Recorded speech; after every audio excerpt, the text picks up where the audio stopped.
What we got going on today is we're going to build a urinal out of 2 kegs, believe it or not. Now we do builds like this all the time.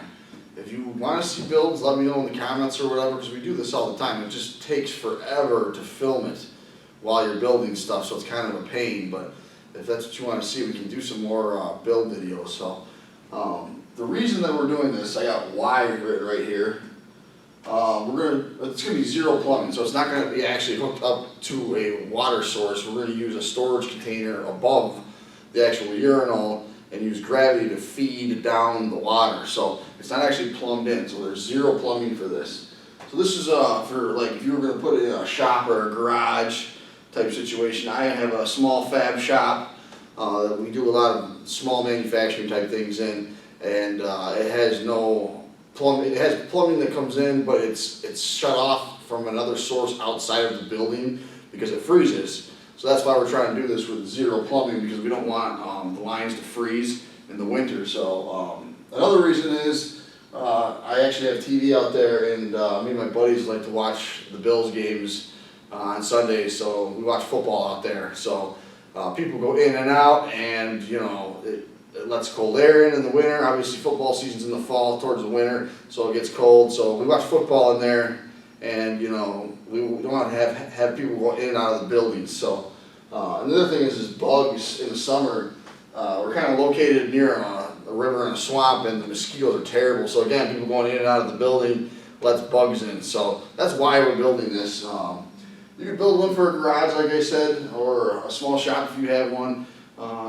It's pretty cool project actually. Let's go over here actually first. Why a keg? It's a beer keg, right? The reason we chose a beer keg is because I got them, right? I bought a house years ago, and there was like 5 or 6 kegs in the actual back barn. So I saved them, so I got them. All right. So stainless kegs are made out of stainless. A lot of people think they're made out of aluminum. They're actually made out of stainless, so that it's not going to rust. So like when you're flushing water down through it, it's never going to rust. So that's another plus of using an actual keg. And it's cheap. I should put that in there. It's cheap too. You got to deposit on a keg. I think it used to be 20 bucks. I have no idea what they are now, but for 20 bucks you couldn't buy the stainless to actually do the project with, right? So, and it's already formed into a barrel, so it's kind of formed into a urinal shape naturally, as the keg could be called naturally, I guess, but the keg's formed into a barrel. That's kind of like what a urinal is. So works out well. Other materials I wrote down here, I think there's 4 brass fittings, 2 stainless fittings. You're going to need 4 lag bolts and 3/4 inch pecs, about 3 foot of it is what we're planning on using. A ball valve and a plastic tube to have the exhaust go out through the wall and into the woods, where we're going to dump a bunch of gravel to filter out whatever's coming out of the actual urinal. So that's my plan anyways. I don't think I'll need anything more than this, but who knows? You always run into snafus when you're building stuff. This is a mock-up of the drawing that I got up here. So this is the actual urinal right here, okay? On the top, we're going to have a brass fitting going to the pecs. I put the pecs in here with blue. So basically what you got is the urinal's right here. This is the plastic tube coming out and going through the wall into the actual gravel pit. And then up here is another little keg. We have a big one, and we got like a tall, skinny one. I don't know what size they actually are, but we're going to drill a hole, or actually plasma a hole in the top, so that you can dump water on the top, fill this baby up, probably put some bleach in it or something, keep everything, so it doesn't start to rot or get bacteria or whatever. And then we're going to weld a coupler on the bottom here, and then we're going to connect this PEX tube to the ball valve right in the middle. So the ball valve will be about right here, so you turn the ball valve, and then gravity's going to let this water come down and then go into the keg to rinse out the keg and make sure it's all clean. Does that make sense? Hopefully it does.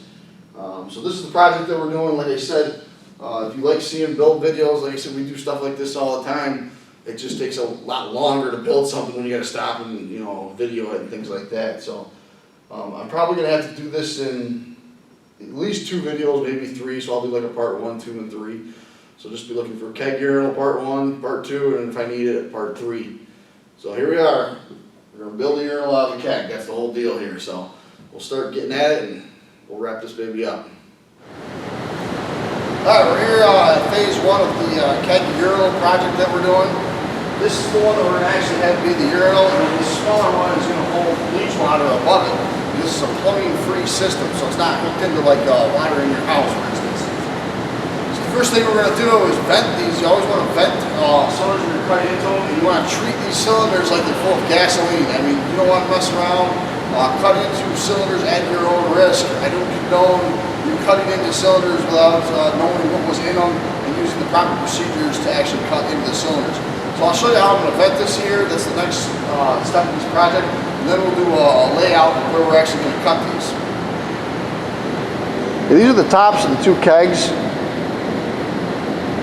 The way you get rid of pressure on kegs, and again, do this at your own risk.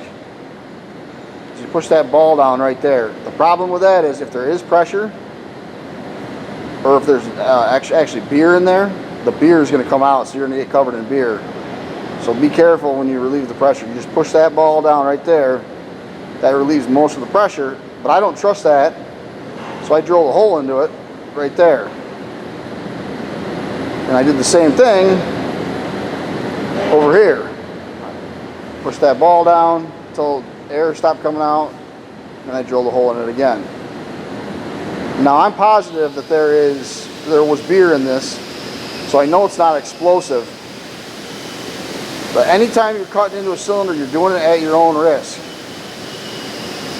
You treat it like there's gasoline in there.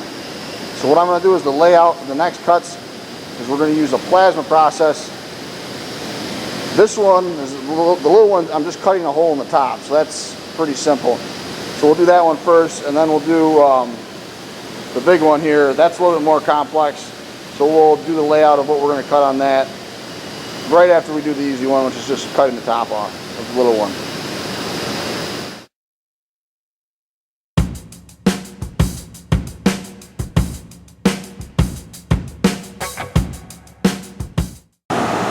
Okay, so I had a copper ring here that we just drew a line around. We used a paint marker so that heat from the plasma won't burn it up. So make sure you use something that can take the heat of the plasma if you're going to use the plasma process. So that's pretty much all we got to do to this one as far as the beginning of this. We got to put something in the bottom eventually, but we're just going to cut a hole in the top so that we can put a hose full of water, or fill it full of water with on the top. So we're just going to cut this hole, and then we'll do the layout on the other one.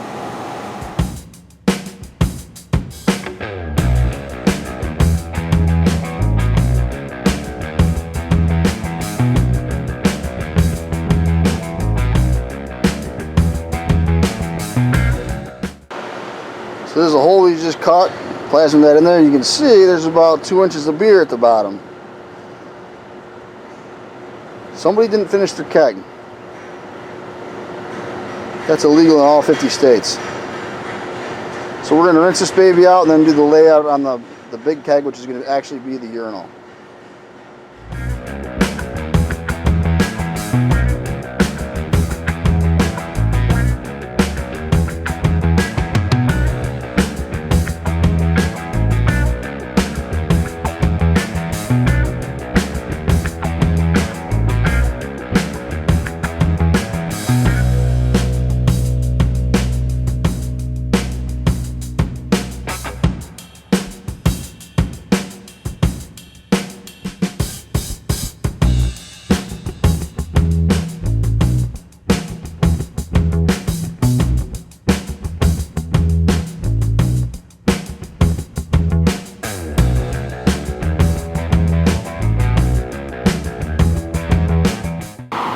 So this is the layout that we did on the front of this keg that we're turning into a urinal.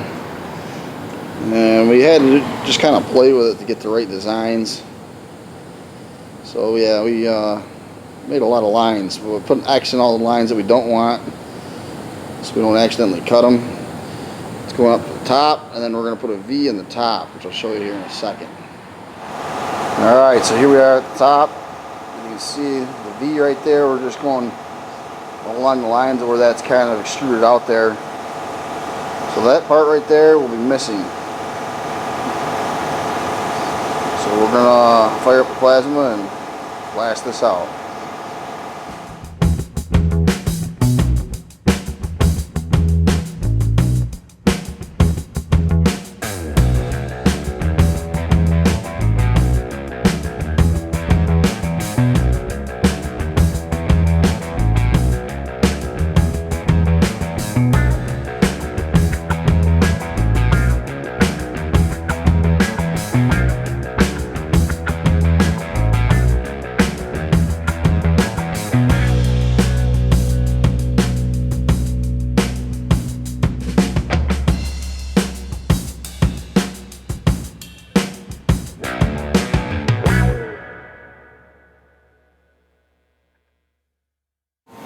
Alright, we just finished cutting the shape of our urinal out here. You can see what we got so far. I'm debating on whether I should cut it at an angle right there on the top there or not. But I'm going to pull that tube out of there obviously, and then we're going to have to do some serious grinding on here. Clean all them cuts up. So I'm going to go rinse all that nastiness out of the bottom there. And we'll probably get to doing some grinding. The cutting is complete for now.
Alright, we just got done grinding this all out.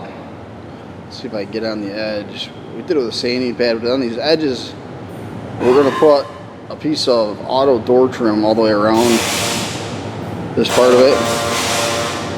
And then up here, where we did end up angle cutting it, remember I said before I was thinking about angle cutting that, we angle cut that, and then we'll take a TIG welder and we'll just autogenously blend in that edge. So that's where we're at. It's like 90 degrees, 90% humidity today, so I'm getting the hell out of here for now. So the next step is TIG weld those edges on the top, I guess. So I went and I got some brass fittings here to run the hoses from the top keg to the bottom keg. And then I got this trim to go around the keg, taking any sharp edge off. And it's meant for automobiles going around a door. Let's see, can I zoom in on that? Can you see it? Right about, see it's got a little U. And it's got some sticky stuff, some kind of adhesive in it. So that's what we're going to go around the keg with. So that trim that we're going to put around the edge here, right there we're going to have problems. So what I did is I marked that I'm going to cut that back a little bit and then smooth it out so that trim can go all the way around the entire keg without stopping, because I don't want there to be a bunch of breaks in the trim. So we're going to cut that and then grind it.